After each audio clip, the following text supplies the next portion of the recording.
The dead never speak unless they were never truly buried. I used to think ghost stories were just that, stories.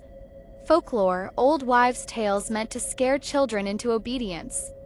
That was before I moved to Greenbrier County, West Virginia. Before I heard the whispers. Before I met her. Her name was Zona Heaster Shue. And she was murdered. Everyone in town knew it, even if they never said it out loud. But what no one expected was that it would be Zona herself who would tell the world what happened. Let me start at the beginning. I moved to Lewisburg in the fall. I'd taken a short-term contract restoring historical records at the county courthouse. I liked the quiet. The mountains were beautiful, and the past here felt thick, like fog that never really lifts. The locals were friendly but reserved. They didn't talk much about certain things, especially about the house up on Meadow Bluff Road. That's where Zona lived, and where she died. They say she was a beautiful girl, early 20s with soft brown hair and a quiet smile. Her mother, Mary Jane Hester, was a stern woman, church-going, strong-willed. Zona married a man named Erasmus Shue in 1896. He was new in town, worked as a blacksmith. Handsome, brooding. Something about him made people uneasy, though no one could ever say exactly why. A few months into the marriage, Zona was found dead. It was a young boy who discovered her body. He'd been sent by Erasmus to run an errand. When he walked into the house, Zona was lying at the foot of the stairs. Her body was oddly posed. Arms at her sides, legs straight, eyes wide open. Erasmus was strangely composed, grieving but distant. He insisted Zona be buried quickly, refusing an autopsy. The local doctor, a man named Knapp, did a cursory exam but noted nothing more than everlasting faint. The death was ruled natural, and that should have been the end of it. But Mary Jane knew something was wrong. She said the way Zona's body had been dressed bothered her. Erasmus had insisted on preparing her for burial himself, highly unusual for a husband. He dressed her in a stiff high-collared gown, tying a scarf tightly around her neck. He claimed it was her favorite, but something about it felt hidden. Then the dreams began. Mary Jane said Zona came to her, night after night, first as a shadow in the corner of her room, whispering, then clearer, more vivid. Zona would stand at the foot of her bed, her eyes wide and sorrowful. "He broke my neck," she said. She appeared 4 nights in a row, each time revealing more. She told her mother how Erasmus had grown violent, jealous, how he'd flown into a rage when she said she wanted to leave. On the last night, Zona turned her head completely around. The vertebrae cracked in the silence. Mary Jane went to the county prosecutor. She told him everything. First, he dismissed her, but something about her intensity, her certainty, made him reconsider. He ordered Zona's body exhumed. The autopsy confirmed it. Her neck had been broken. More specifically, the first and second vertebrae were fractured. Her windpipe was crushed. The scarf had been hiding deep bruises. Erasmus was arrested and put on trial. During the trial, Mary Jane testified. She told the court what Zona had revealed in her dreams. The defense tried to ridicule her, calling it madness, fantasy. But the jury believed her. Maybe it was her conviction. Maybe it was the way Zona's story aligned so perfectly with the evidence. Erasmus was found guilty and sentenced to life in prison. He died a few years later behind bars. Zona was buried again. Properly this time. That should have been the end of the story. But it wasn't. And that's where I come in. Started with the courthouse files.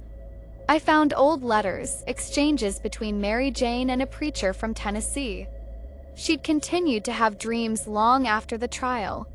The more warnings. She said something unfinished remained. Then there were the sightings.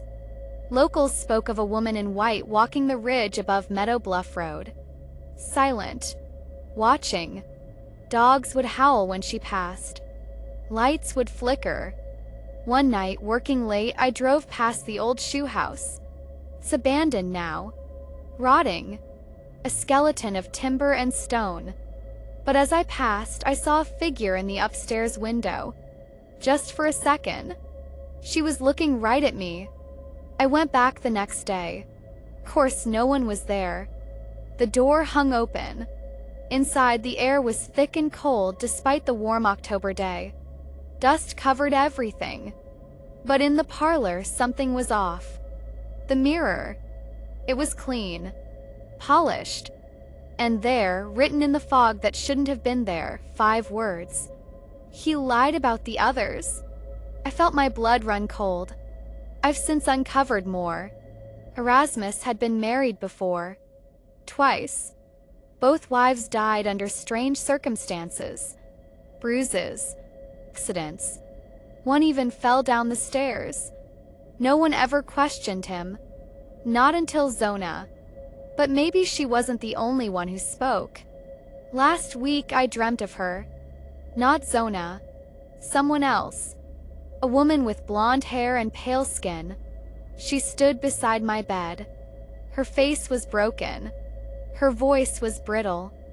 He never paid for me. I don't sleep much now. I keep the lights on.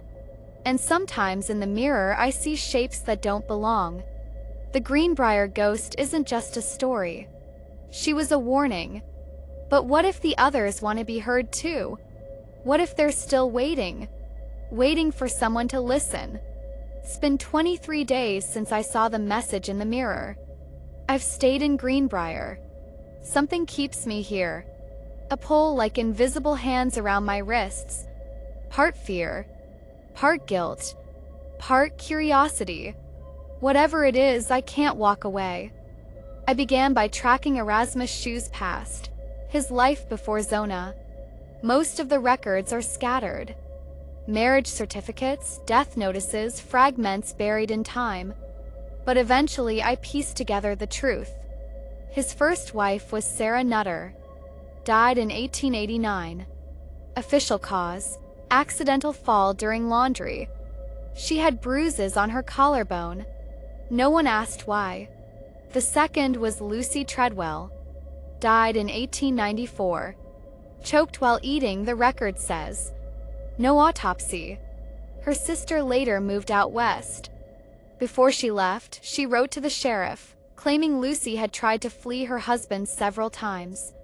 No one followed up. Both women were buried quietly. No headstones. No inquiries. But one grave caught my attention. Unmarked.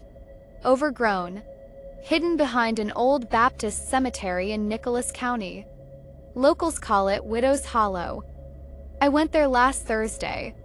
The wind was still. Heavy, like the woods were holding their breath. I found the grave by accident, stepped right into the depression in the earth. It was shallow. Untended. No marker. Just a small, broken brooch lying in the dirt. The initials LT.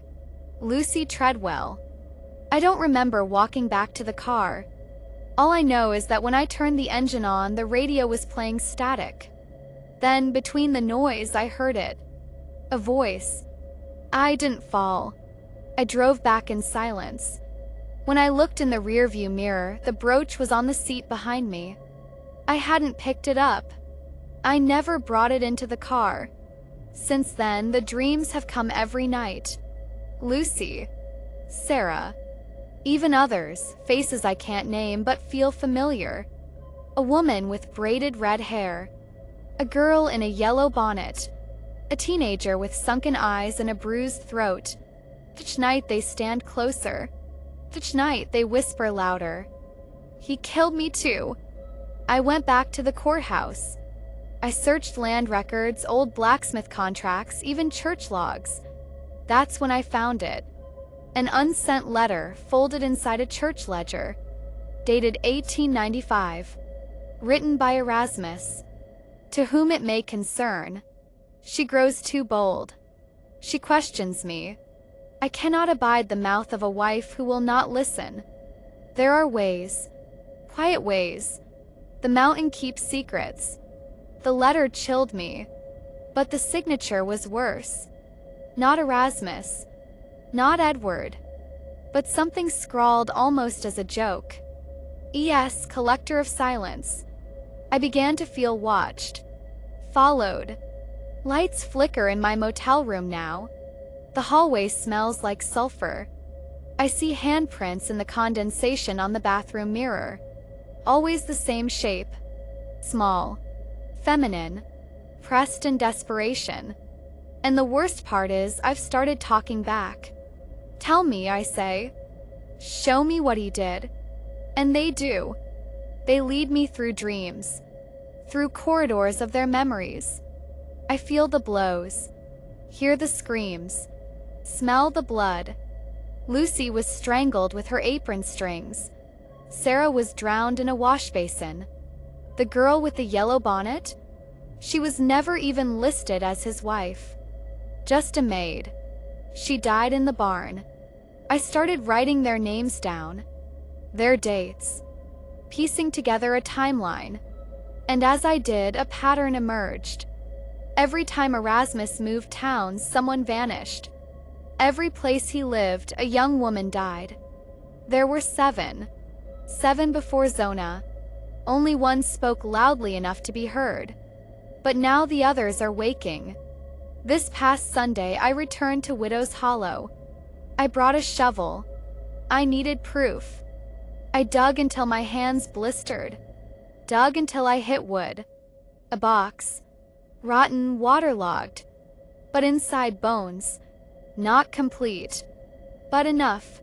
And resting beside them, a hairpin with a cracked blue gem, just like in Lucy's wedding photo. I reported it. Police took the site. They questioned me for hours. I told them I was researching history, that I stumbled across the grave. They don't believe me, but now they're watching too. And still the voices haven't stopped. Last night, Zona came again, but she wasn't alone. They stood behind her, Lucy, Sarah, the others. Their faces were calm, cold. Their mouths moved together. One voice, one message. He has not stopped. I woke up gasping. On the motel floor, the mirror cracked straight through the center. My breath left a message in the frost. He walks again. I don't understand it. Erasmus is dead. Buried. Rotting. Isn't he? Unless something darker was at play.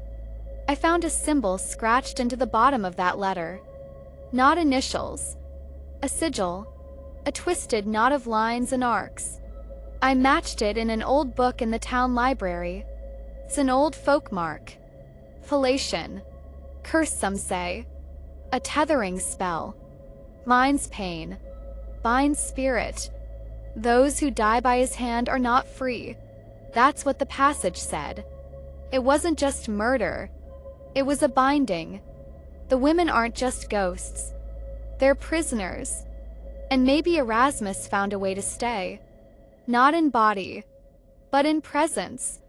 In curse. In ritual. Something else is in that house on Meadow Bluff Road.